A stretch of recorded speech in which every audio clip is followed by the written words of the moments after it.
hasta el más malvado merece un juicio justo.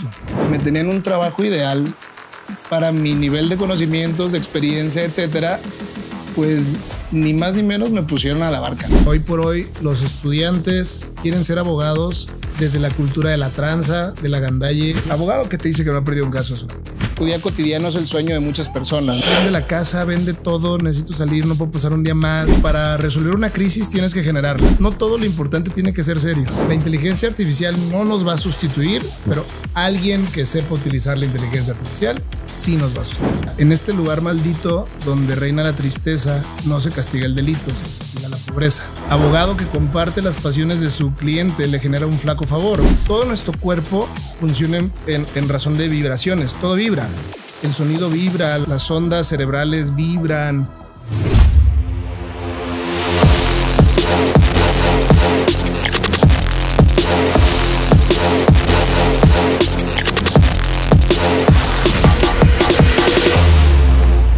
Hoy en Game Changers te presento la conversación que tuve con alguien que ha transformado la manera en la que vemos una de las profesiones más complejas y delicadas, la abogacía penal. Carlos Burguete no solo es socio de LVMG Abogados, donde ha defendido casos que ponen en juego la libertad y la vida de las personas. También es un creador que decidió abrir un espacio distinto, humano y cercano a través de su podcast La Ley y el Éxito.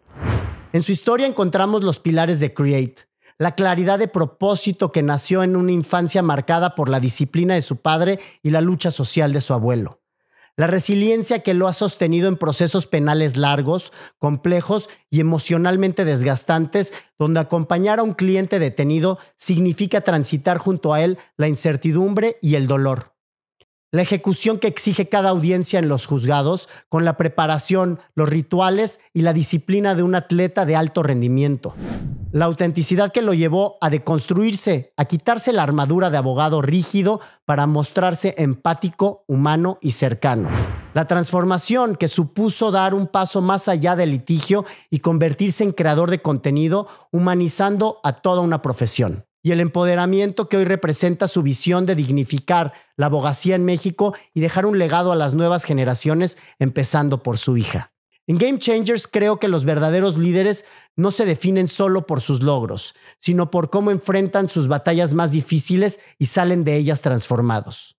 Te invito a quedarte conmigo en esta conversación íntima y poderosa con mi amigo Carlos Burguete. No, pues mi querido Carlos, lo que estamos platicando, la verdad es que es un privilegio tenerte aquí, estar recibiéndote en casa como uno de los culpables, responsables de que esté y ahora yo como host de un podcast. La verdad es que esa invitación que me hiciste hace poco más de un año a La Ley y el Éxito fue un regreso al micrófono, a estar frente a una cámara después de muchos años de haberlo dejado, y la verdad es que fue un bálsamo, ¿no? Esa conversación que tuvimos, me sentí muy cómodo y esa generosidad que tuviste conmigo de invitarme a tu espacio, de que tuviéramos una charla tan agradable, y por eso decidí llamar este espacio Game Changer. Sin duda tú eres uno de ellos y me da un gusto enorme tenerte aquí en casa. No, pues muchas gracias, Manuel. La verdad, primero que nada me siento muy honrado por lo que me dices. Verdaderamente creo que es uno de los propósitos del podcast, darle espacios a gente valiosa como tú que tiene tanto que dar.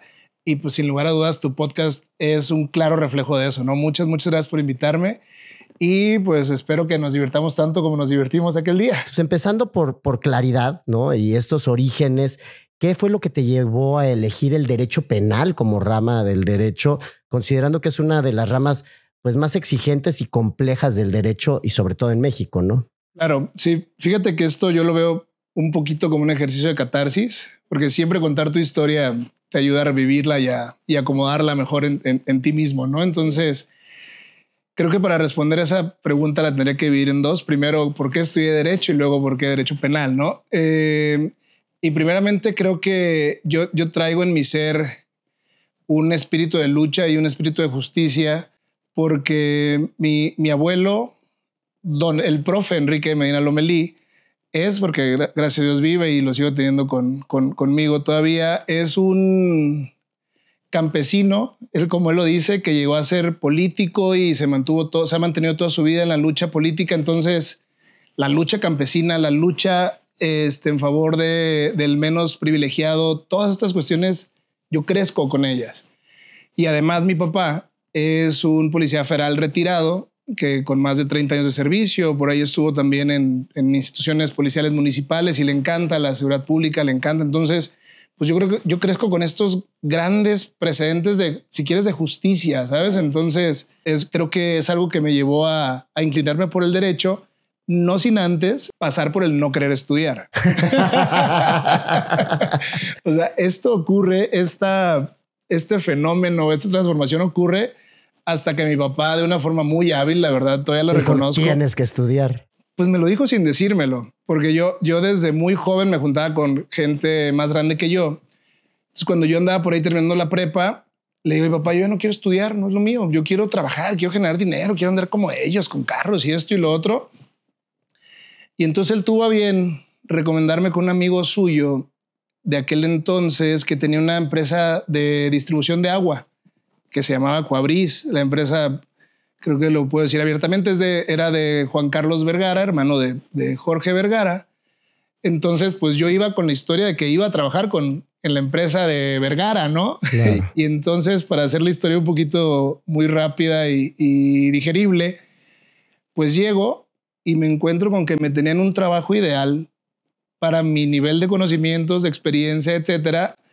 Pues ni más ni menos me pusieron a lavar carros. En el área de limpieza. Limpieza vehicular. Sí. Era el gerente general de higiene vehicular, justamente. Yo llego, ¿sabes? O sea, vestidito de vestir, camisa, traje y todo. Y después de entrevistarme a Carlos Michel, me dice, tengo el trabajo ideal para ti. Yo para entonces ya no podía, ya había pasado las inscripciones, ya no podía entrar a la universidad. Y entonces me saca de todas las oficinas, recorrimos todas las oficinas que estaban allá por la zona real, allá por el TEC, y me da un cepillo como de 3 metros de largo. ¡Qué buena historia! Increíble, la verdad que sí. Obviamente todo estuvo orquestado por tu papá con anticipación. Sí, pero tengo que decir que sí trabajé 6 meses de lavacarros. O sea, pues porque ya no había cómo regresar a la escuela. Yo le dije, no, papá, pues sabes que no, siempre sí quiero estudiar, no se puede. Y ya pedí el favor. Y si ese trabajo te dieron, ese trabajo vas a hacer. Claro. Yo crecí con una disciplina muy férrea. Te darás cuenta por mi puntualidad que dicen que llegar a la hora que te citaron es llegar tarde. ¿Sabes? O sea, tienes que llegar por lo menos con algo de anticipación. Es cuando me dice, trabajas ahí, trabajas. Y cumples con tu compromiso. Exactamente, cumples con tu compromiso. Entonces, durante 6 meses estuve lavando los carros de la empresa, de los gerentes que llegaban y me enseñaban. Conocí muchas historias, gente, futbolistas frustrados que tenían que trabajar de choferes, ¿sabes? Gente que pues embarazó a la novia, que no tenían otras opciones y yo sí tenía las opciones. Entonces, en ese tiempo que fui, como alguien lo mencionó alguna vez, pues lavacarros, almacenista, cargador, ayudante chofer, mensajero, cobrador, todo eso, hasta eso escalé en la escalera corporativa y conocí muchísimas historias que me hicieron darme cuenta de la oportunidad que estaba desperdiciando. Valorar. Claro. Inmediatamente después, en cuanto me fue posible, hice trámites para entrar a la universidad y es donde decido estudiar Derecho, ¿no? Entonces... ¿Había más abogados en la familia? Soy el primero. Ya hay más abogados. Curiosamente, para bien o para mal, he sentado un precedente. O sea, ya tengo mi hermano más chico estudió Derecho, unos sobrinos que por ahí andan también estudiaron Derecho, ahí siguen estudiando. Entonces, soy el primero. Entonces sentaste un precedente magnífico. No, y qué gran lección. Y al final, pues si hubieras entrado a estudiar de manera directa, a lo mejor medio convencido de estudiar lo que fuera, no hubieras tenido esa oportunidad de valorar, de conocer y de apreciar realmente el qué querías y por qué lo querías, más que el qué, el por qué, ¿no? Exacto. Sí, yo creo que me ayudó a tener esa determinación de lograr los objetivos que me plantearan, ¿no? Porque honestamente vivo y vivimos, pues puedo hablar de los dos, vidas privilegiadas, vidas que, como dicen, tu día tu día cotidiano es el sueño de muchas personas, ¿no? Entonces, yo creo que desaprovechar estos privilegios e ir por la vida sin mayor objetivo que no morirse, como dice un amigo, es muy difícil, ¿no? Creo que hay que valorar mucho los privilegios, y no hablo de privilegios exagerados, hablo de tener un piso firme, tener un techo en la cabeza, agua potable, comida 3 veces al día, donde dormir, una familia amorosa, capacidad de transportar, todos esos privilegios. Usualmente, tristemente, damos por hecho. Exacto, damos por sentado. Y no valoramos, y que en el momento en el que no las tenemos o las perdemos o las vemos en riesgo es cuando se empiezan a valorar, pero al final también pues tanta gente que no las tiene nunca y considera que quienes las tienen son privilegiados, pero pues hay un esfuerzo de por medio también para tener ese tipo de privilegios. Exacto. Por parte de quienes lo tienen, ¿no? Exacto. Eso me lleva un poco a este origen que platicabas también sobre nacer y crecer en una familia en donde el sentido de justicia social siempre prevaleció. ¿Qué significa para ti hacer justicia en un sistema tan complejo como el mexicano? Pues mira, la verdad es que la definición de justicia es muy sencilla, y es dar a cada quien lo que se merece. Pero en un mundo donde la injusticia es la regla general, la definición de justicia se vuelve muy maleable. Y muchas veces es, pues, ahora sí que conformarte con lo que te entrega la sociedad. Entonces, para mí la justicia se ha vuelto más un principio o un valor abstracto que algo que verdaderamente podamos tocar, ¿no? Porque claro, sobre todo en mi profesión, pensar que hago justicia es algo muy soberbio de mi parte, ¿no? Yo creo que ejecuto las herramientas que tengo a mi favor y que tengo a mi alcance para buscar lograr el mejor interés para mis clientes, que a veces puede ser injusto, ¿no? Es justo o injusto, eso no lo sabemos. ¿Desde qué óptica también? Exactamente. ¿No? Desde qué óptica se mire, pero exacto, dentro de lo que se habla de un sistema de justicia mexicano, que comparándolo con sistemas de justicia de otros países, no yéndonos lejos, en Estados Unidos, en donde sin duda es un sistema distinto desde su origen, pero un sistema como el mexicano en donde estamos tan sujetos a la burocracia, a el mal manejo de los tiempos, incluso a la corrupción que conduce a la injusticia. ¿Cómo se navega a nivel ético, a nivel interno, ante esas circunstancias que no necesariamente siempre están al alcance o en manos? Tenemos un sistema de justicia completamente distinto al que hemos vivido tanto tú cuando ejerciste como yo que ejerzo. ¿Allá entran los nuevos jueces? Ya entran los nuevos jueces, los jueces del bienestar, como les han dicho.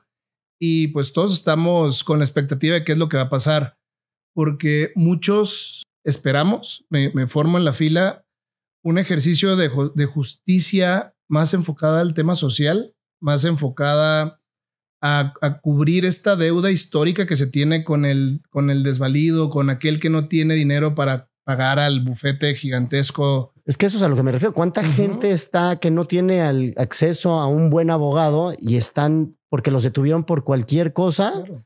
Y no han podido salir y llevan años encerrados, ¿no? Sí, de hecho, un poquito en el Palacio Lecumberri, que es el Palacio Negro y por hoy es el Archivo Nacional en la Ciudad de México, fungió como prisión por muchos años en épocas postrevolucionarias.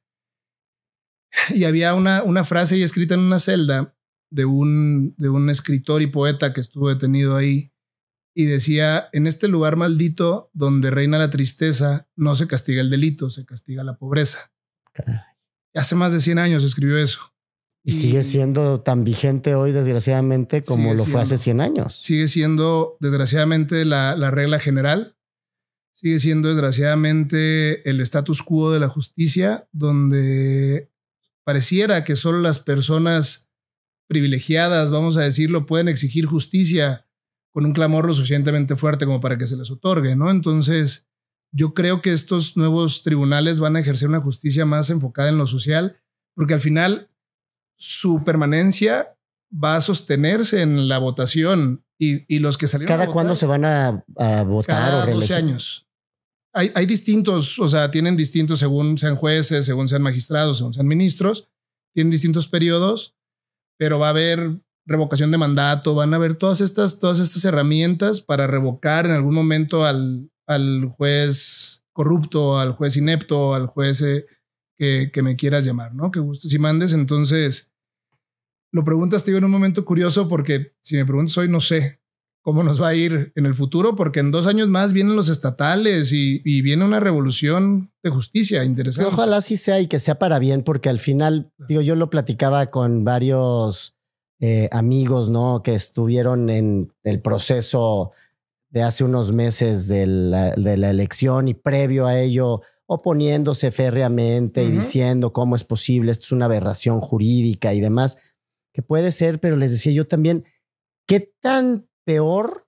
O sea, no es como que el sistema de justicia mexicano estuviera funcionando y lo fueran a echar a perder. O sea, se tenía que hacer algún cambio porque funcionaba bastante mal. O sea, ¿qué tanto para mal puede ser el cambio que hayan o que se dé con toda esta reforma en un proceso de mejora continua, como en las empresas, pero en el sistema de justicia, sí, ¿no? Y ese es el problema, que las herramientas que existían de justicia interna eran dentro del propio aparato de justicia.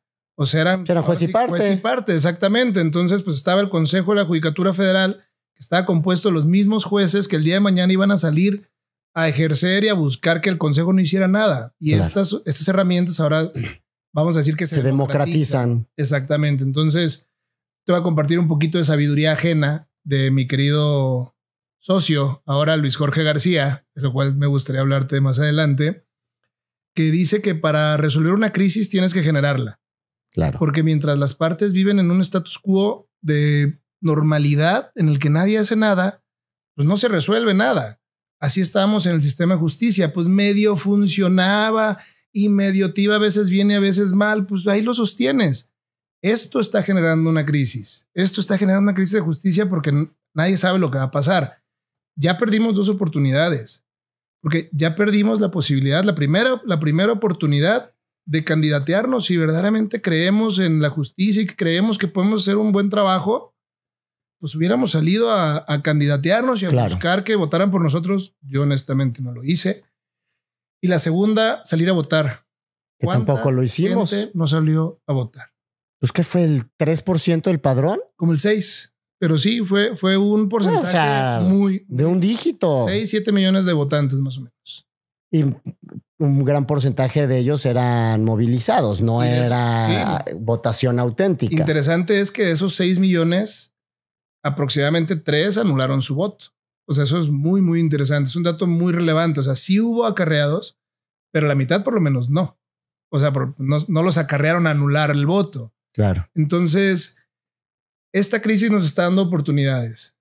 Y de mucho aprendizaje. Sí, pero en la medida en la que los aprovechemos, vamos a poder mejorar el sistema. Si seguimos en este estado de apatía y desde el privilegio del sillón nos quejamos en redes sociales y decimos, pero no hacemos nada, creo que en 10, 12 años vamos a estar con una crisis de justicia igual a la que tenemos actual, más mucho más rápida. Pues ojalá no sea así y que sin duda sea, sobre todo en el aspecto de la justicia o de la impartición de justicia, la gente que no tiene afortunadamente la necesidad de llegar a un tribunal o de hacer que se le haga justicia por un delito, por un robo, que bueno, cada vez son más, pero al final de cuentas hay mucha gente que dice, pues yo nunca he ido a un tribunal, yo nunca he tenido que demandar o nunca me han demandado, no he tenido que hacer uso de ese servicio público. Entonces, pues de ahí nace también esa apatía, pero la apatía en general en todo lo que es el ámbito público, pues es en México muy futbolera, ¿no? O sea, estamos desde la comodidad, como dices, del sillón y ahora más con las redes sociales, opinando y muchas veces opinando desde una postura mal informada, cómoda o desinformada. Pero, sí. Platicamos de esta este sistema de justicia difícil de descifrar y de escribir en México, por decirlo de una forma políticamente correcta, pero los procesos pueden ser largos, llenos de tecnicismos y enormes presiones. ¿Cuál ha sido el reto más duro que has enfrentado en un caso? Fíjate que es fácil responder esa pregunta porque lo tengo muy claro.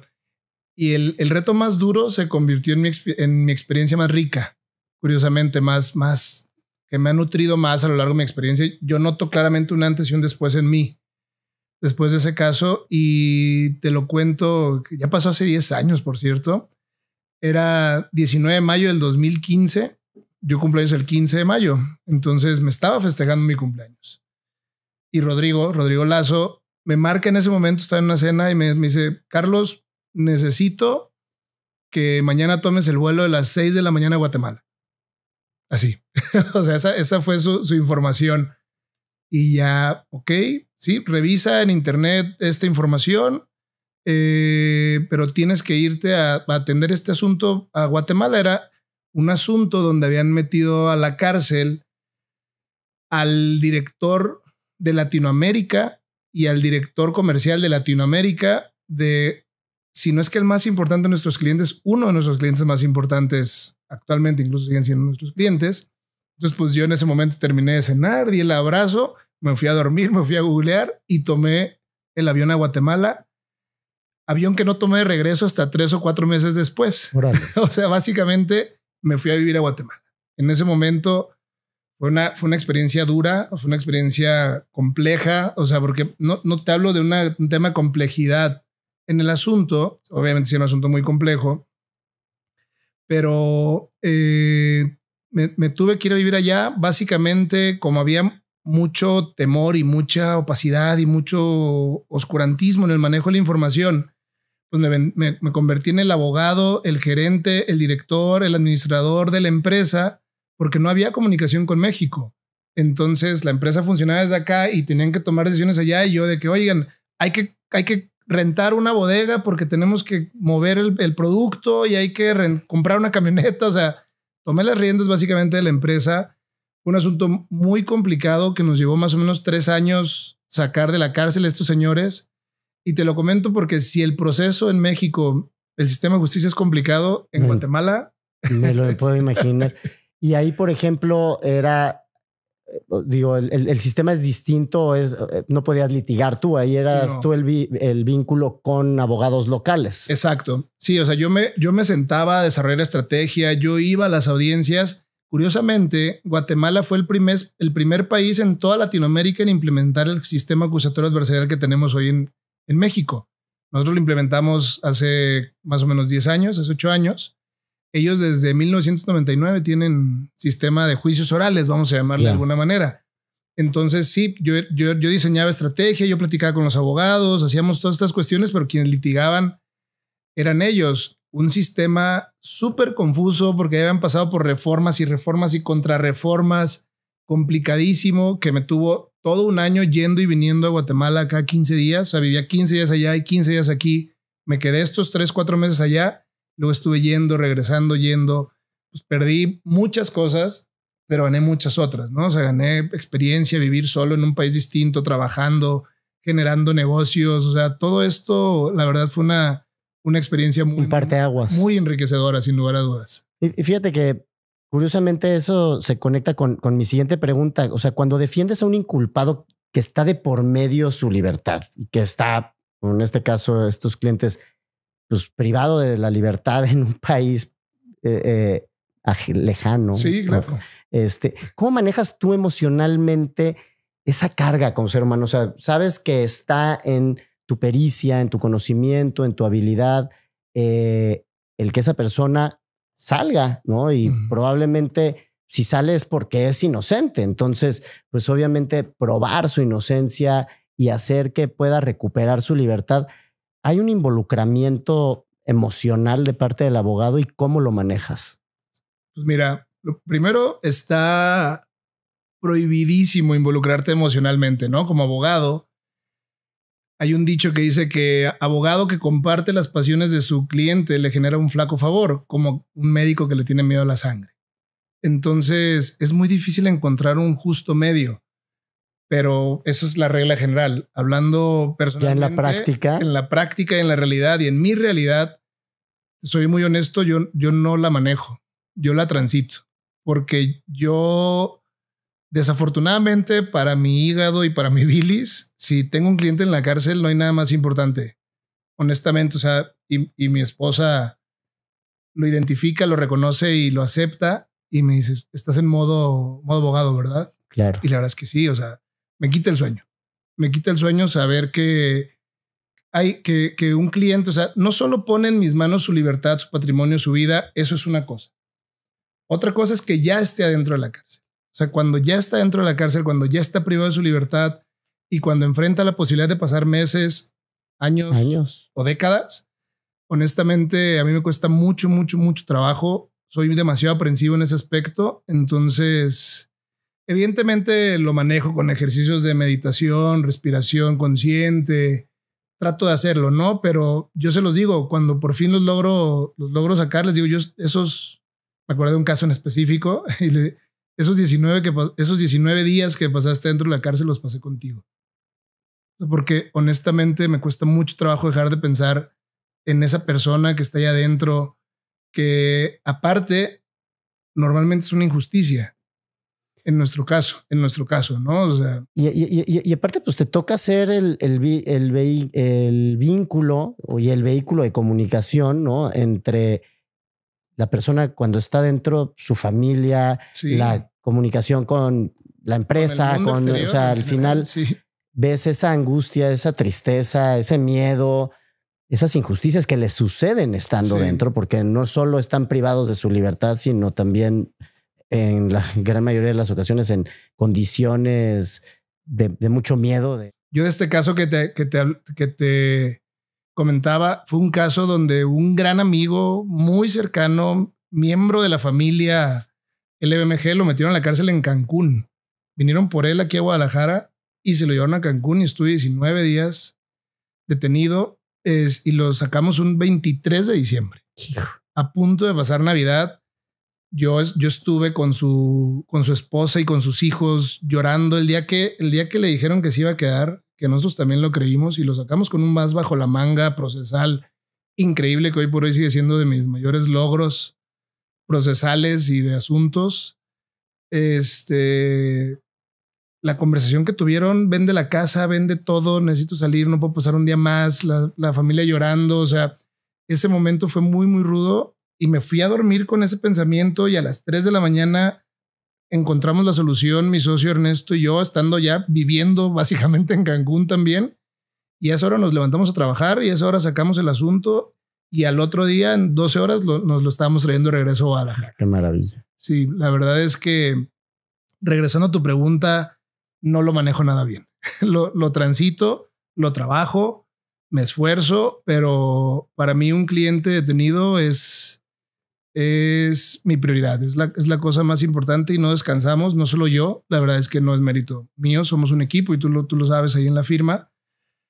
Es mérito de todos que todos trabajamos hasta lograr el resultado, especialmente en esos casos, ¿no? O sea, todos los casos son importantes, toda la gente de alguna manera pone su patrimonio, su libertad o su vida en nuestras manos, pero una cosa es que lo hagamos desde la calle y otra cosa es que lo hagamos desde el reclusorio. No, o sea, por eso era la pregunta, porque o sea, me puedo imaginar el compromiso, ¿no?, profesional que tienen, obviamente como abogados, pues es evidente, pero pues siempre el separar somos humanos, ¿no? Las emociones de nuestra profesión, si lo decíamos, cuando algo te apasiona, y a eso te dedicas a algo que te apasiona, pues ¿cómo desconectas las emociones? Si tu pasión es parte de las emociones que te hacen hacer bien tu trabajo, entonces no puedes dejar de sentir y obviamente sufrir junto con tu cliente el proceso y más cuando están injustamente privados de la libertad. Exactamente. Y yo sé que no no defienden usualmente a culpables, ¿no? Pero ¿cómo identificas en un momento en el que habla un cliente, tengo un problema, vienen por mí o ya me detuvieron? ¿Cómo identificas y cuál es ese tamiz con el cual deciden tomar o no un caso cuando, pues digo, el proceso es el que determina la culpabilidad o inocencia de la persona? ¿Tienes algo que te haga sentir este cuate es culpable y mejor no tomamos el caso? ¿Y cómo lo manejas? Fíjate que es curioso que hagas esta pregunta porque vengo saliendo en la mañana de una conferencia sobre la ética en la profesión y justamente planteaban situaciones como estas. Todos los abogados tenemos derecho a lo que se llama la objeción de conciencia, a decirle que no a un asunto, a decirle que no a un cliente por la razón que quieras. Sin embargo, platicando un poquito, Rodrigo Lazo, a quien conoces bien, tiene 30 años ejerciendo la profesión. Yo tengo 20 años ejerciendo la profesión y de ahí nos vamos a 15, 12, 10, el resto del equipo. Y entonces, durante el ejercicio de tu profesión, durante tu trayectoria, vas moldeando una versión de abogado que conecta fácilmente con su versión de cliente. Entonces, normalmente, el cliente es el que nos dice que no. ¿Por qué? Porque el papá de Rodrigo tenía un dicho al cual yo sigo creyendo que es muy válido, que decía que hasta el más malvado merece un juicio justo. Claro. Entonces, cuando nos llega una persona malvada y nos conoce y ve que somos buenas personas, no estoy hablando que seamos buenos abogados, que somos buenas personas, que no estamos dispuestos a perder nuestra conciencia, que no estamos dispuestos a perder nuestros escrúpulos por defenderlo, él solito se va. Y se va con otro tipo de abogado. Y se va con otro tipo de abogado que yo lo respeto y los conoces y lo que sea, pero cada quien tiene su nivel de moralidad, dijera el licenciado Moel, y cada nivel de moralidad es distinto y cada nivel de moralidad se respeta.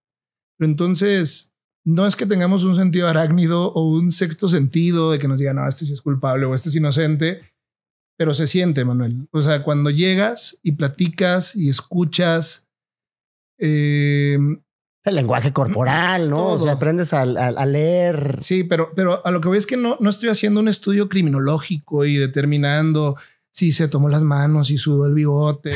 O sea, simplemente estoy tratando de conectar con el cliente y si el cliente conecta contigo, ahí es, tanto para él como para ti. Y si el cliente no conecta contigo es porque no quería el servicio que le estás dando, ofreciendo. Él quiere otro tipo de servicio que no estás dispuesto a brindarle, a ofrecer exactamente, porque tú decías hace rato, ¿cómo transitas en un sistema de justicia que se ha corrompido tanto, ¿no? En general, no solo hablando de corrupción. Y cada que tomo una decisión, hoy por hoy, tengo una hija, lo platicábamos hace rato, de 3 años. Hoy por hoy me pregunto 2 cosas. O sea, ¿qué me va a dejar conciliar el sueño? ¿Y qué me voy a sentir orgulloso de decirle a mi hija el día de mañana que hice o que dejé de hacer, ¿no? Entonces... Claro, es el legado, ¿no? Lo que representas y al final que tenga congruencia con Exacto. lo que buscas reflejar en la educación de tu hija, ¿no? La congruencia, exactamente. ¿Cómo se prepara un abogado penalista en México para un juicio oral que puede durar meses o inclusive años? O sea, al final, más que de la preparación técnica, ¿cómo llevas esa preparación que es casi como correr un maratón, ¿no? Uh-huh. Sí, pues bueno, lo importante es que nunca te dejas de preparar como abogado. Tú lo sabes, siempre estás tomando el curso, el diplomado, la experiencia, el taller, esto y lo otro, y todo lo que recibes termina siendo bueno y termina sumando. Específicamente, y hablando caso por caso y hablando para una audiencia, yo soy una persona muy ritualística y, por ejemplo, yo tengo un traje de audiencias que es mi power suit, ¿sabes? O sea, desde que me lo pongo siento que me estoy poniendo el traje de Batman. Tengo unas mancuernillas específicas que me regaló mi esposa, que son un infinito, que son mis mancuernillas, vamos a llamarle la suerte. El color de la corbata también es específico según la emoción que estoy experimentando. Lo escojo, por ejemplo, el verde. Siempre lo he dicho, el verde me da paz. Entonces, normalmente vas a ver de corbata verde en una audiencia. un verde bonito, ¿no? Probablemente estabas pensando. No el verde del vaso de Game Changers. Sí, luego lo pensé en verde y dije, bueno, un verde un verde oscuro, sobrio, un verde elegante, sobrio. elegante. Exactamente. Luego te mando una foto de mi corbata verde favorita. Y luego tengo un ejercicio de respiraciones porque tú sabrás que todo nuestro cuerpo funciona en razón de vibraciones. Todo vibra. Claro. El sonido vibra, las ondas cerebrales vibran, absolutamente todo, la sangre al momento de estar circulando por tu cuerpo vibra. Entonces, yo hago un ejercicio que te voy a invitar a que lo hagamos rapidito. Tú vas a respirar normal y yo en función de lo que te diga, ya sea boca o nariz, vas a respirar por donde te diga. Vamos a empezar inhalando, ¿no? Entonces, boca, exhala por la boca, boca otra vez. Nariz, nariz, nariz, boca, boca. Y hago esa serie de respiraciones una y otra y otra y otra vez hasta que encuentro la paz que yo siento con la que debo entrar. Porque yo sé que en cuanto entre, el corazón se me va a agitar, la respiración se me va a agitar, voy a empezar a bombear más sangre. Y antes eso lo identificaba como miedo. Ahora sé que es adrenalina. Claro. Ahora sé que es mi cuerpo diciéndome estoy listo. Sí, te estás preparando para la batalla. Exactamente. Por eso mi corazón empieza a bombear más y por eso me empieza a sudar el bigote porque me está subiendo más sangre al cerebro. Entonces necesito entrar en un estado de paz para que cuando pase esto encuentre... Y eso lo haces, este flujo. O sea, la audiencia es a las 12 del día. ¿En el coche antes de empezar o en camino? Todas las veces que sean necesarias. Desde que mi cuerpo me lo va pidiendo, lo hago desde el camino, desde que voy manejando, desde que llego, pero invariablemente 5 minutos antes de entrar, 2 minutos antes de entrar, me voy al baño, me pongo frente al espejo y hago este ejercicio de respiraciones. Algo de música, algo que te ponga en modo batalla. Más allá de la respiración. No, fíjate que si nos vamos al ritual, tenemos que irnos al ritual muy previo y algo muy importante es estudiar el asunto. Es conocer el asunto y que llegar preparado. Exactamente. O sea, pareciera algo que puedes dar por sentado, ¿no? Que un abogado que llega a una audiencia va preparado, pero más de lo que te imaginas pasa lo contrario, ¿no? Entonces, para mí el invariable, el must es conocer el asunto mejor que nadie. Entonces, desde ahí inicia el asunto. O sea, la música que me da paz debe ser música más que nada sonora, sin letra. Instrumental. Busco mucha música de flujo, ¿sabes? O sea, si buscas en Spotify, en esta red, música de flujo, es música que te ayuda a fluir entre estos dos sistemas que tenemos del cerebro, ¿no? El pensamiento avanzado y el pensamiento instintivo. Cuando yo encuentro ese punto en medio, ahí me quedo, ¿sabes? Y obviamente el momento crucial de un juicio es esa audiencia en donde está todo, ahora sí que la moneda al aire, ¿no? Sí, de hecho, incluso lo planteas muy bien. Hay un libro de Daniel Kahneman que se llama Think Fast, Think Slow, que habla precisamente de estos dos sistemas que coexisten en nuestro cerebro.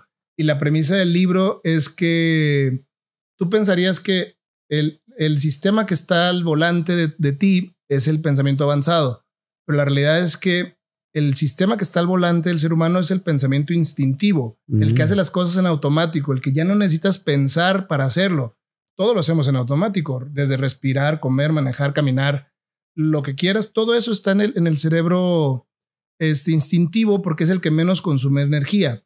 Entonces, en la medida en la que traslades la mayor cantidad de elementos al pensamiento instintivo, tu cerebro funciona mejor. Entonces, justamente plantea esta zona de flujo que le llaman, o de zone, como dices, en el que es este punto medio entre el pensamiento avanzado y el pensamiento instintivo, donde tiene el volante el pensamiento instintivo, pero con acceso al pensamiento avanzado. Es difícil de explicar lo que se siente. Pero cuando lo experimentas y lo vives, realmente es un game changer, ¿no? ¿Qué aprendizajes prácticos nos puedes compartir sobre liderazgo y toma de decisiones bajo presión? Qué difícil. Ya me pusiste para tomar una decisión bajo presión. No, es que, pero como abogado estás tomando decisiones, digo, incluso Sí, a la hora no. de elegir el tomar o no un caso, ¿no? El tomar una estrategia, ese momento en el que nos platicabas en Cancún de a 3 de la mañana Sí. y a ver, esta es la forma que vamos a poder operar. No. Y déjate, comento, o sea, 3 de la mañana después de una audiencia de 19 horas. O sea, habíamos la audiencia previa en la que perdimos. Fueron 19 horas de audiencia seguidas. O sea, yo me pongo a pensar de repente, digo, ¿qué actividad puedes realizar durante 19 horas seguidas? No, bueno. O sea, ni dormir, pues, ni descansar, ¿no? Te entumes, ¿no? Entonces, Sí. así exigentes son esos procesos. Fíjate que es muy difícil porque uno de mis primeros asuntos que tomé yo solo, o sea, que el primer cliente que llevé a la oficina, creo que el primero de los primeros, lo perdimos el caso, porque abogado que te dice que no ha perdido un caso es una mentira. Claro. A pesar. Pero ese caso lo perdimos por una decisión que yo tomé, pero no me arrepiento porque la decisión fue defender ese asunto con la verdad. Incluso era un asunto relacionado con el giro que desempeñaste por tantos años. Y fue un joven amigo que en su momento él fue defraudado, haciéndolo creer que iba a traer un artista aquí a Guadalajara. Entonces él fue con empresarios, les dijo, oigan, es que miren, tengo las fechas. Tengo el contrato para este artista. Tengo el contrato para las fechas el 23, el 24 de marzo, todavía me acuerdo.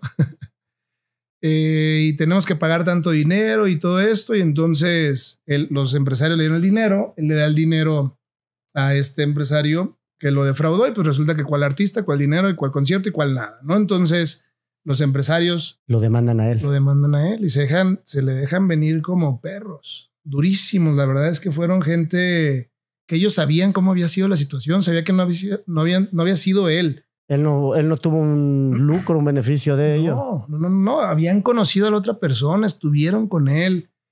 Y en algún momento se planteó la posibilidad cuando, sin más ni más, desaparecen y la segunda noticia que tiene de ellos es una orden de aprehensión por fraude por este asunto y lo meten a la cárcel.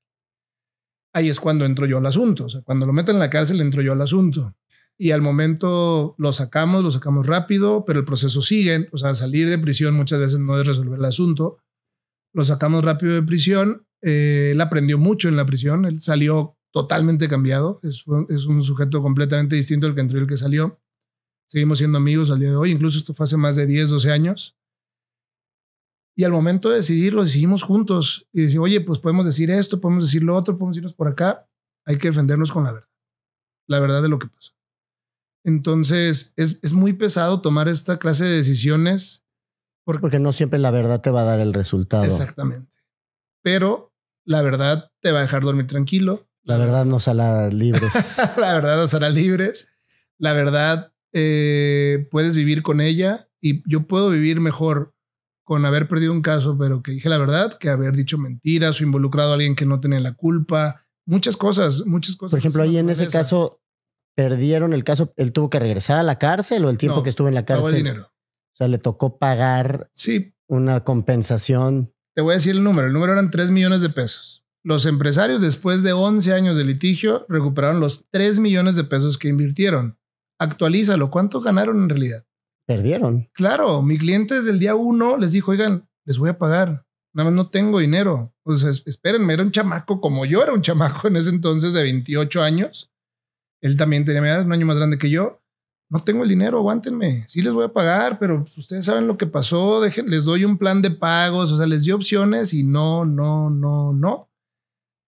10, 11 años después del litigio recibieron 3 millones de pesos, que si lo actualizas recibieron 2 o recibieron 1.5, no sé cuánto quieras, ¿no? O sea, al final del día el litigio y el pleito y la confrontación no siempre te va a dar la solución. A veces nosotros somos un despacho que nos consideramos de conciliadores, cultura de la paz, sin lugar a dudas, conciliadores, mediadores, porque estamos convencidos que es el mejor camino, ¿no? O sea, que... Pues como dice el dicho, más vale a veces un mal arreglo que un buen pleito, ¿no? Sin lugar a dudas. Entonces, esas decisiones, algo que sí te puedo decir es que te acompañan el resto de tus días, pero las tomo a partir del mismo tamiz. ¿Me va a dejar dormir tranquilo? Hago eso. Para mucha gente, los abogados penalistas, sobre todo, son percibidos como fríos y distantes. Sin embargo, tú has decidido mostrarte cercano y humano. ¿Cómo lograste construir este estilo propio y más con algo que me cuentas? Tú vienes de una familia tan estricta, tan cuasi militar, ¿no? Rígida. Sí. Y sin duda, pues conociéndote, te presentas lo más humano, lo más cercano, lo más agradable, que es raro ver en un abogado y sobre todo penalista. Uh-huh. ¿Cómo es que lograste construir este estilo que te define? Sí, bueno, primero no siempre he sido así. O sea, eso hay que aceptarlo como es.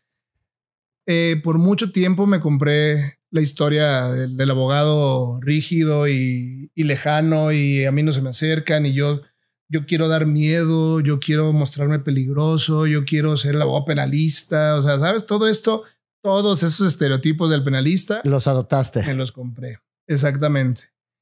Y viví mucho tiempo con ellos y la verdad es que la vida y las experiencias que terminas viviendo te van demostrando o mostrando el verdadero camino. Y en algún momento, algo de lo que más me marcó fue un querido amigo, Beto Tovar, ya no está con nosotros, se lo llevó el COVID. Pero él en algún momento también, por ahí antes del COVID, 2018, 2019, en alguna plática me dijo, no voy a decir cómo me decía, pero vamos a pensar que me dijo Carlos.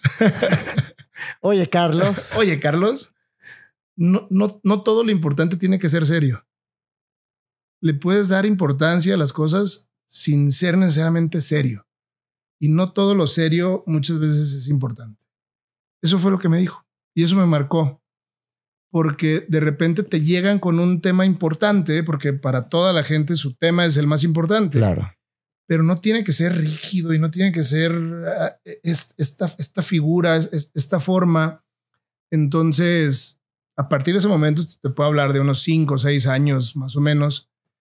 ¿Te quitaste esas máscaras? Pues no me gusta la palabra que voy a utilizar, pero entré a un proceso de deconstrucción donde yo creía que mucho de lo que me hacía un buen abogado eran todas estas máscaras que tenía, el rudo y el esto y lo otro. Y me di cuenta que no era cierto, que por el contrario, mi empatía con las autoridades me ayudaba a obtener mejores resultados. Mi capacidad de conectar con las víctimas de una situación me ayudaba a que confiaran más los clientes. Mi cercanía con la gente, mi capacidad de acercarme era la que verdaderamente, en pocas palabras, me hacía un buen abogado. O sea, contrario a lo que yo pensaba, todas estas otras cualidades que daba por olvidadas, que no registraba, eran las que ya identifiqué y me hacían el abogado que soy, bueno o malo. El abogado que soy es empático, el abogado que soy es cercano, es cálido, es amoroso. Oye, has fomentado a través de ese shift, en vez de imponer, a generar un vínculo de confianza y de autenticidad que es pues más real, ¿no? Ahora sí que más auténtico. Uh-huh. Sí, definitivamente. Y todo esto es por este gusto que tengo por conectar. O sea, creo que yo termino siendo abogado y termino siendo abogado litigante y termino siendo abogado litigante penalista porque me gusta conectar y me gusta conectar con los asuntos y me gusta creer en la causa que defiendo. Si no creo, si no conecto con la persona que estoy defendiendo, ya sea víctima o imputado, me cuesta mucho más trabajo. Entonces, logré, insisto, de construirme y para volver a construirme en esta versión de mí, pero que ya existía, que simplemente tuve que reconocer, tuve que comulgar con ella y darme cuenta que aquel rígido y rudo en realidad no sumaba tanto a mi profesión como lo que ahora soy, ¿no? Y hubo ese parteaguas fue algún golpe, alguna situación, un momento difícil que te hizo decidir cambiar, o nada más el comentario de tu cuate. Fueron pequeñas experiencias, no hubo nada tan dramático, porque también hubo una experiencia en el camino que también, como te digo, no todas esas cosas te las vas a quedar y vas a vivir con ellas. Pero alguna vez fue un comentario de mi mamá también que me dijo, hijo, a ver, yo no quiero convivir con el abogado. Sé que eres un abogado y sé que eres exitoso y todo, pero yo quiero estar con mi hijo, no con el abogado. Y yo le dije de una manera muy ruda, muy dura, muy equivocada, yo no puedo dejar de ser el abogado que soy. Yo siempre soy este abogado, ¿no? Entonces... En esto me he convertido. Exactamente. O sea, me costaba mucho trabajo quitarme el hábito.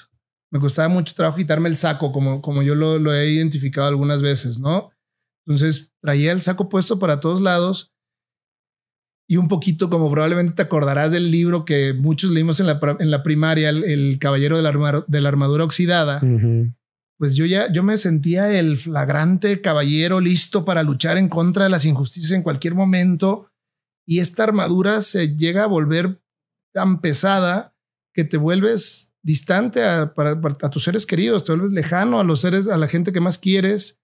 Entonces, en la medida en la que te vas despojando de estas piezas de esta armadura, encuentras que hay partes mucho más valiosas dentro de ti que no necesitan de esa protección. Exactamente. O sea, que no necesitan mostrar esta cara dura, que por el contrario, como tú lo dijiste, muy bien lo dijiste ahorita, el mostrarte como eres permite que la gente confíe más de manera más sencilla en ti, ¿no? Y que de alguna manera pues te entregue su vida, su patrimonio, su libertad para que tú te encargues de ella. Contrario a que me haya deshecho de esas partes de mí, yo aprendí a comulgar con todas. ¿Y cuándo utilizarlas? Y hoy me percibo exactamente como un tótem que está conformado de estos pedazos rudos, pero también los sensibles y también los racionales y también los amorosos, pero también los violentos también. O sea, no recuerdo quién decía, pero una persona pacífica es aquella que es capaz de ejercer violencia y decide no hacerlo. Claro. El que no tiene capacidad de violencia es no representa un riesgo. Sí. Y no puedes decir, yo soy pacífico porque decido no ejercer violencia. No puedes ejercer violencia. Y la violencia descrita o vista desde un punto de vista de defensa, de hacer valer una posición, ¿no? Exacto. Entonces he sabido comprender y reconocer lo que hay dentro de mí y saber cuáles son las partes valiosas y cuáles no hay que tenerlas tan a la vista, pero tampoco olvidarlas, ¿sabes? O sea, también tener ahí ahora sí que tu toolkit y a ver qué necesitas y qué tienes que ejercer. Y lo que logré es darme cuenta que no tienes que ser este macho alfa, lomo plateado, pelo en pecho, etcétera. O sea, crecí con esos estereotipos. Claro. Imagínate mi papá, ¿no? O sea, claro. Mi papá es la definición de cabrón en toda la extensión de la palabra. Es un cabrón al que admiro, al que respeto y al que quiero un chingo, pero yo crecí queriendo ser ese cabrón. Claro. ¿Sabes? Pero ese cabrón sí, está el dominante. Está compuesto de otro set de herramientas. Y de otros tiempos también. Y de otros tiempos y de otra jerarquía y el uniforme y te viste y todo esto, ¿sabes? O sea, él creció en la Policía Federal en los 80s y 90s. Probablemente tú no lo recuerdes tanto, pero la figura del Policía Federal era un estandarte de autoridad que se le respetaba en todo momento, ¿no? Y hoy por hoy, con la descomposición social y de todas estas cuestiones, pues ha cambiado mucho, ¿no? Entonces, yo crecí queriendo ser ese cabrón. No, pues ya no existen, incluso a nivel institución como lo Exacto, era. Ya no existe, ya es la Guardia Nacional y cuánta cosa, ¿no? Entonces... No, pero sin duda ese tipo de referentes que se vuelven los patriarcas de la familia, los ejemplos a seguir, en todas las familias los tenemos. Mi abuelo también era ese cabrón, ¿no? Y que dices, bueno, que tanto quiero ser como ese cabrón. Exacto. ¿No? Y que de ese cabrón realmente sí quiero ser y que de plano, pues no, ¿no? Exacto. Yo creo que ahí es en donde vienen estas oportunidades de reflexión y de aprendizaje que vamos teniendo a lo largo de la vida y que hoy se vuelven pues más abiertas, ¿no? En donde se pueden tener este tipo de pláticas y que en otros tiempos también, pues, ¿cómo vas a decir que no? O que tienes vulnerabilidad o que te deconstruiste. O sea, se vuelven estigmas que afortunadamente yo creo que se están cayendo. ¿Qué no negocias nunca en tu vida diaria? O sea, para ti, ya nos platicabas de tus rituales para entrar en modo batalla, pero para ti el no negociable todos los días que te mantiene alineado tanto a nivel personal o profesional, ¿qué es para ti un ritual o una rutina? El tiempo con mi hija, definitivamente. Es el principal alimento, ¿no? Sí, definitivamente. Ella ha sido un cambio de paradigmas totalmente en mi vida. Ella ha venido a enseñarme mucho más de lo que yo le he podido enseñar en esos 3 cortos años de su vida. Pero dos rituales que no pierdo y que defiendo a capa y espada es desayunar con ella y cenar con ella, bañarla. Yo la sigo bañando, yo la llevo a la cama. Todo esto para mí es la estructura, son los pilares de mi vida. No quise mencionar a mi esposa de entrada, pero también está ella. No, es el tiempo con la familia. O sea, definitivamente es el tiempo con mi familia. Lo que me nutre de eso. Sabes, si hoy por hoy hay algo que me impide, evidentemente muchas veces, ¿no? El jueves, ayer tuve que ir a Vallarta y regresar por un tema de trabajo y pues no lo puedes hacer. O sea, no pasa nada, ¿no? Pero el no negociable es el ritual estructural de mi vida.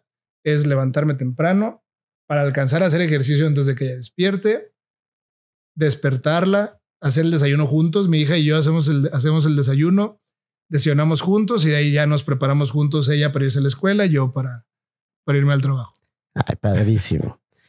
Ahorita nos platicabas al principio sobre el podcast, ¿no? La ley y el éxito y cómo nace alrededor de la pandemia. Me gustaría adentrarme un poquito más porque yo creo mucho en cómo a través de la creación de contenido hoy todo tipo de empresas, todo tipo de creadores, mi definición es que como humanos todos somos creadores. Yo sí creo que hoy para abogados, para médicos, para gente que se dedica a los bienes raíces, dentistas, lo que sea, la creación de contenido es un vehículo de no nada más estar poniendo estos son mis servicios, ¿no? Ajá, o sea, sí, no. Pero no me sorprendería que el día de mañana me digas, Manuel, es que alguien vio nuestro podcast y sí me buscaron porque les caí bien y a lo mejor buscan cuando tengan un problema. Claro. Hasta ahorita el podcast y la creación de contenido no ha sido para ustedes el motivo para jalar clientes, pero ¿en qué resultados han visto con el podcast en ese sentido? Mira, ya que lo planteas así, creo que está mal que yo lo diga, pero el podcast se ha vuelto nuestra identidad. Creo que se ha vuelto una manera de comunicar quiénes somos, se ha vuelto una manera de comunicar que somos seres humanos que conectamos, que somos gente, hablando en general de la firma, no solo de mí, que somos gente que nos preocupamos más de conectar y entender tu problema y entender tu situación y buscar soluciones sensibles y humanas que una firma corporativa fría y que solo busca generar clientes, generar dinero y generar recursos. Entonces creo que definitivamente el podcast ha logrado humanizarnos, sí, transmitir esa identidad porque ya éramos así, la verdad es que si vives el trato en la firma y si vives la vida en la firma, somos el despacho con el mejor ambiente laboral que vas a encontrar. Somos una familia, somos gente muy cercana, nos conocemos. Pues imagínate, yo tengo ya casi 18 años ahí. O sea, yo ya me siento... Es tu familia. Definitivamente son mi familia y así como toda familia somos disfuncionales y tóxicos y complicados, pero eso somos, ¿sabes? O sea, nos ha ayudado a que la gente entienda que los abogados y abogadas somos eso, ¿no? Seres humanos con los que puedes conectar y con los que puedes ir a plantearle tu problema como se lo plantearías a tu amigo tomándote un café, justamente. Ahora, hablando de la transformación, estamos en un momento a nivel humanidad de profunda transformación con todo este boom tecnológico. ¿Qué opinión tienes respecto a la inteligencia artificial? ¿Cómo es que ustedes como firma de abogados están empezando a utilizar estas herramientas para ser más eficientes? ¿Y qué opinión tienes respecto a el público en general que considera que la asesoría que puede obtener de ChatGPT puede resolverle el no hablarle a un abogado, ¿no? Bueno, Eso los invito a que lo hagan, porque cuando lleguen con su problema mucho más complicado, vamos a cobrar más. No es cierto. No, definitivamente ChatGPT de ninguna manera puede ser tu consultor en ningún tema. No solo hablando del aspecto jurídico. Digo, habrá temas menores. Yo utilizo mucho la inteligencia artificial. Utilizamos mucho en la oficina la inteligencia artificial. ¿Para qué la utilizan? ¿En qué está permitido y qué no? Bueno, utilizamos tecnología en general porque tenemos una nube donde estamos buscando volvernos paperless. Tenemos ya el 70% de nuestros expedientes están digitalizados. Hay otros tantos que no se pueden digitalizar.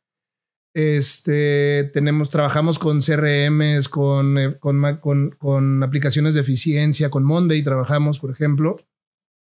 Y ahorita estamos buscando contratar ya servicios de inteligencia artificial especializada, específicamente una que se llama Vincent AI, que es una inteligencia artificial 100% especializada en aspectos jurídicos mexicanos, incluso con este tema de la gente. No sé si lo has visto últimamente, sí. Pero es que tú ya puedes pedirle a tu agente de inteligencia artificial cómo quieres que te responda, ¿no? Entonces, ¿para qué lo utilizamos? Primero, lo utilizamos en las mejoras de redacción, porque es una herramienta que te ayuda a mejorar tu redacción, o sea, los errores, los typos, ¿sabes? Que le llaman, o sea, los dedazos, que te equivocas, todo eso. Incluso a darle congruencia y consistencia a un escrito te puede ayudar, ¿no? Más que nada, yo le llamo como un editor.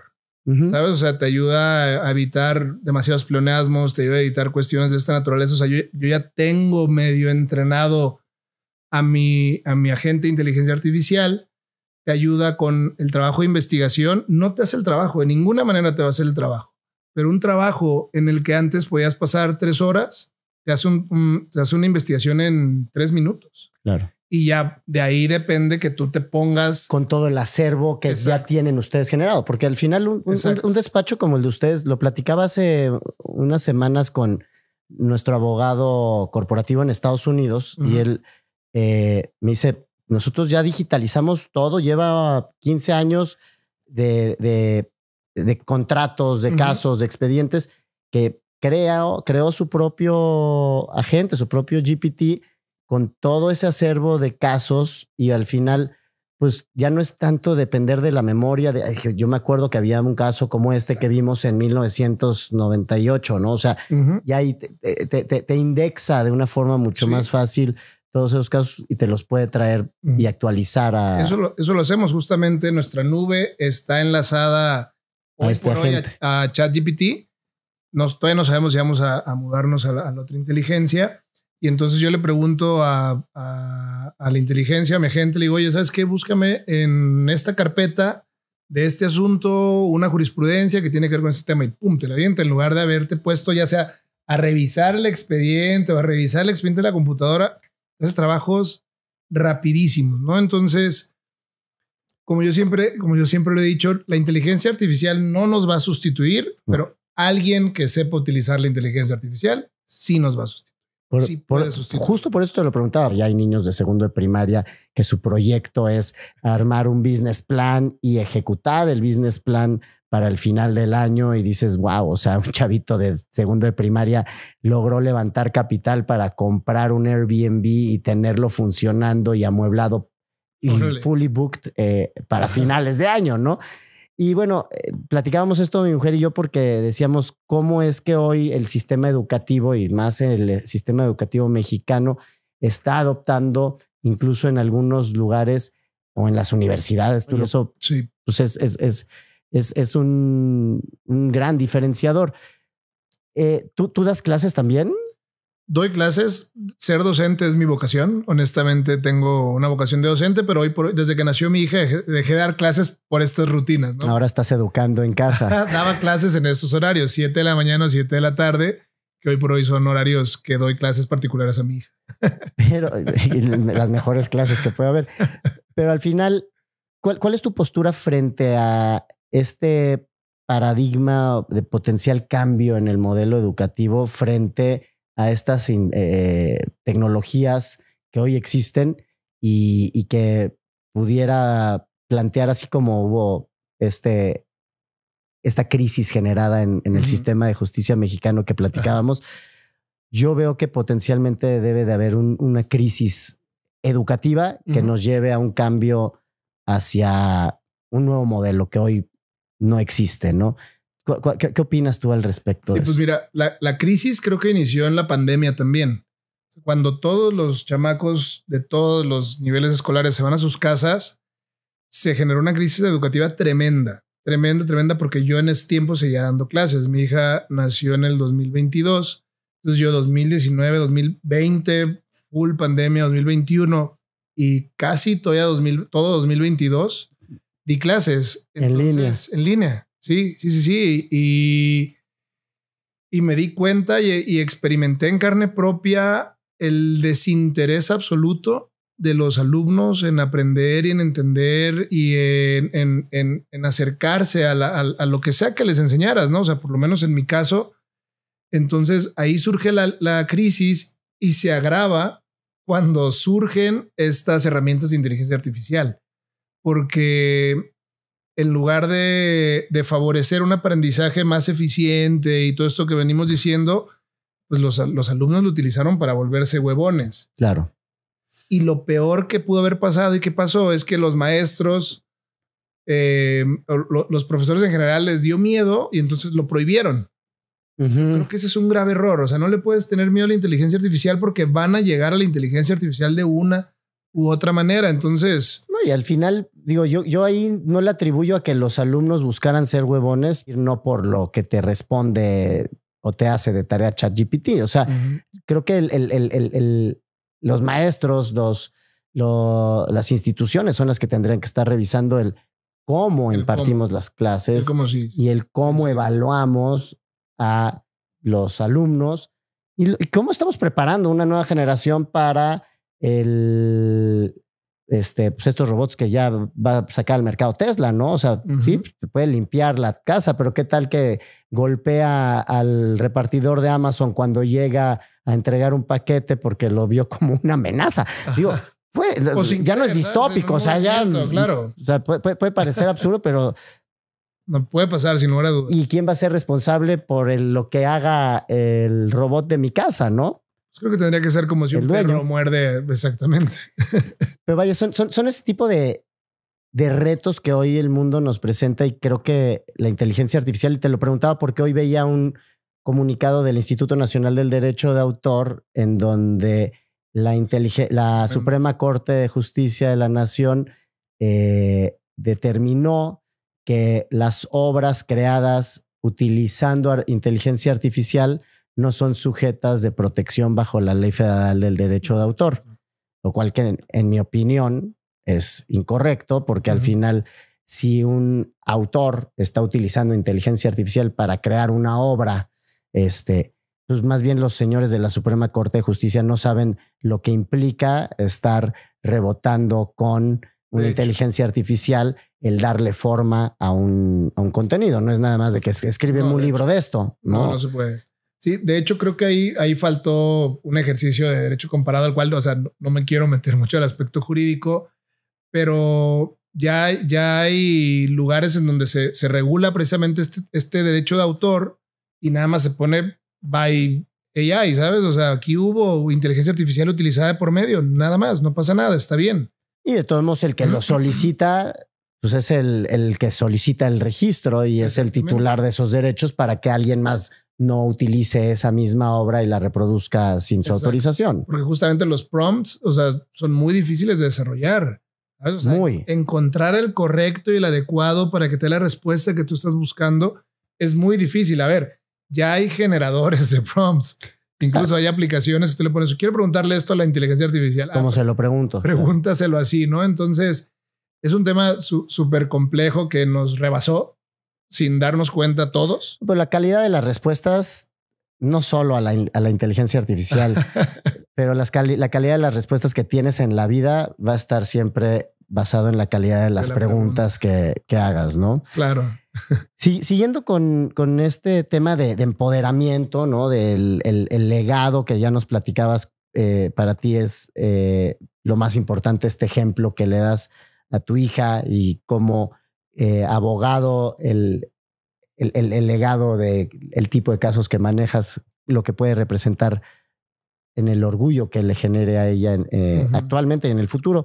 Pero si pensamos en 10, 20 años, ¿cómo te gustaría que se recuerde tu legado como abogado, como creador y como líder?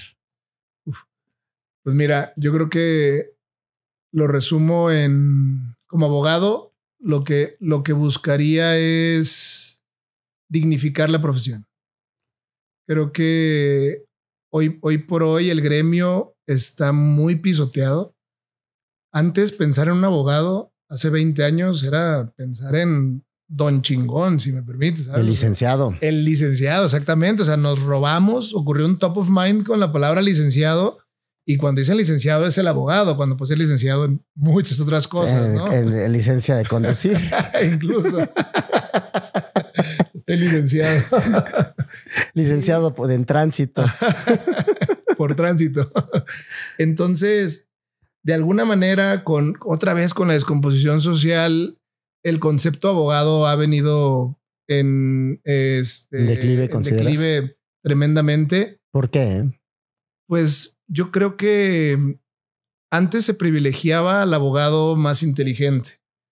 Luego se privilegió al abogado más conectado. Y ahora se privilegia al cliente con más dinero.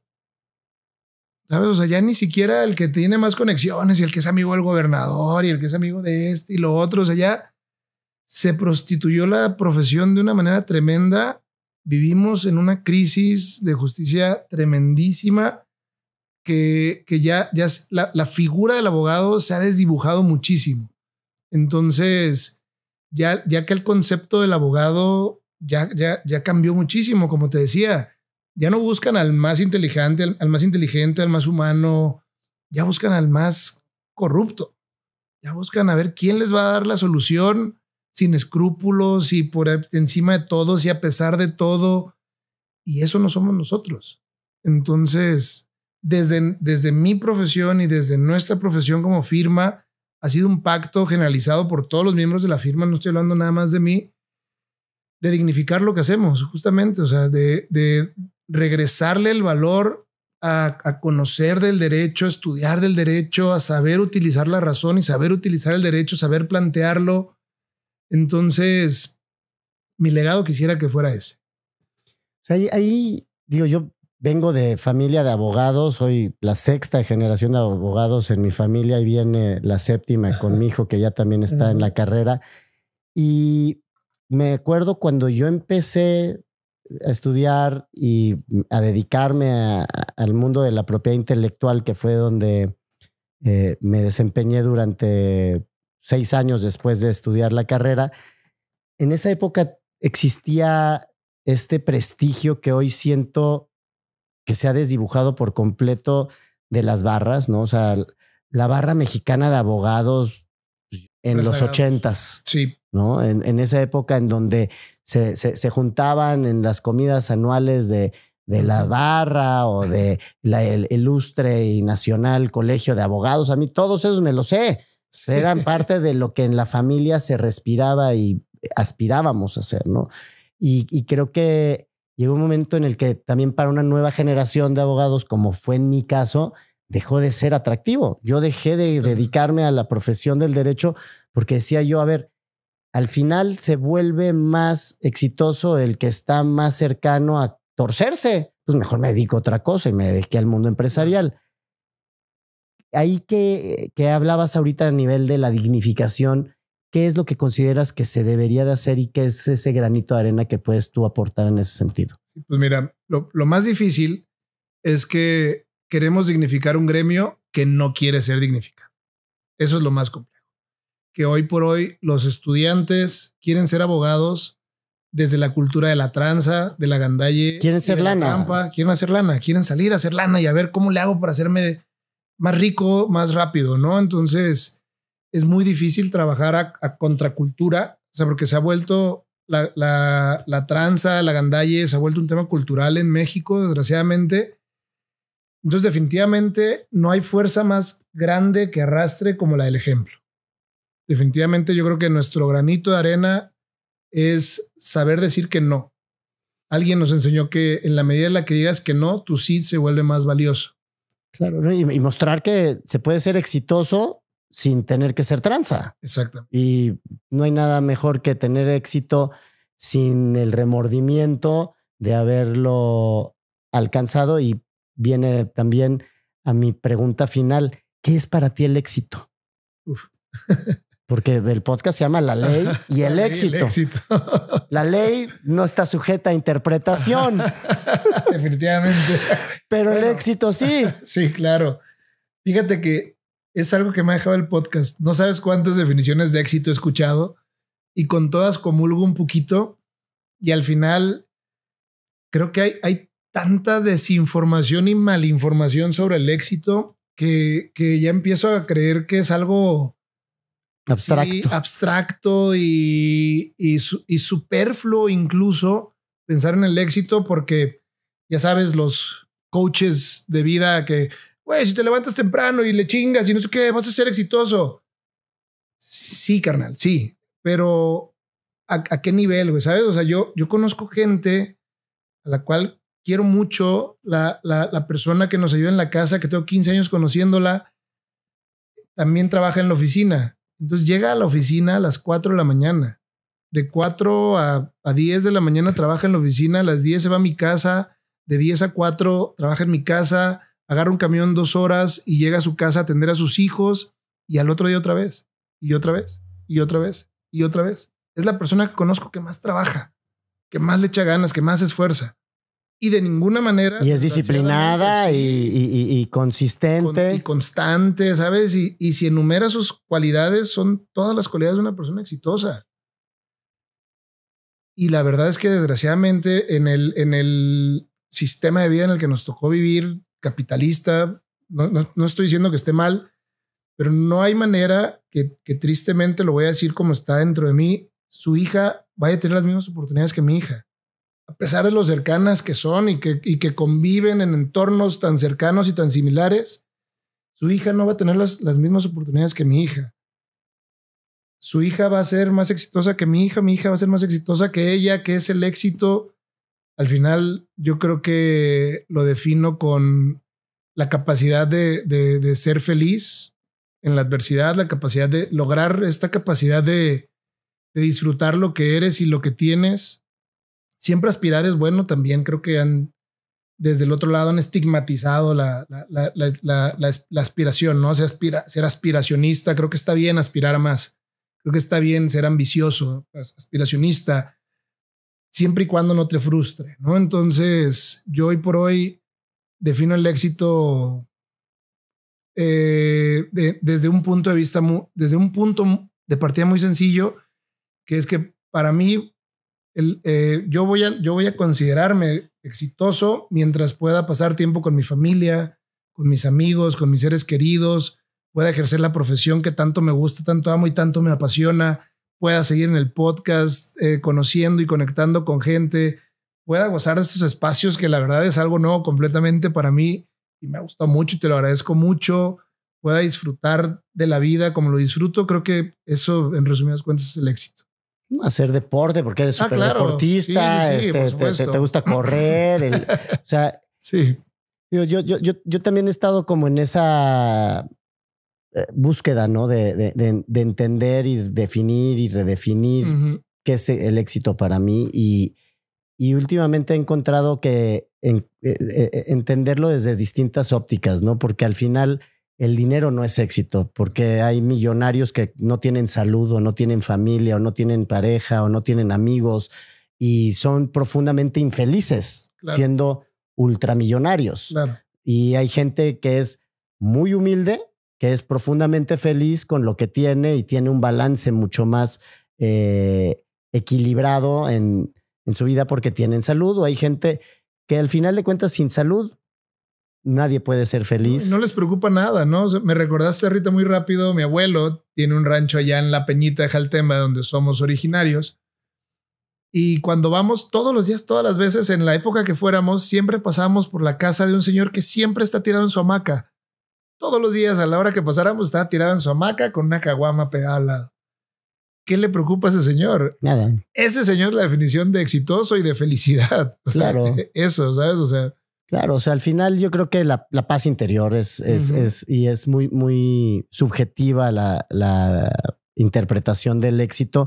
Pues, mi querido Carlos, quiero agradecerte obviamente la generosidad de regalarnos este tiempo, de abrirnos esta ventana a tu vida personal y profesional. Y estoy seguro que esta conversación va a dejar huella en todos los que te escuchan y que pues obviamente el que hayas estado aquí con nosotros es un privilegio. Aquí tenemos un ritual, una tradición en Game Changers. Como ves y sabes, soy muy musical. Para cerrar, me encantaría que nos compartas cuál es tu himno personal, esa canción que te recuerda tu fuerza y resiliencia todos los días. Pues mira, primero, como yo soy un hijo de la cultura popular. Yo soy el niño que sentaban en 3 sillas acostado, ubicas, y pasaban los 15 años, las bodas, los bautizos. Entonces crecí con un mariachi al lado de mi oreja, crecí con un grupo norteño, con unos chirrines, como le llamaban. Entonces la música regional, popular, mexicana es definitivamente lo que más me ha marcado en mi vida.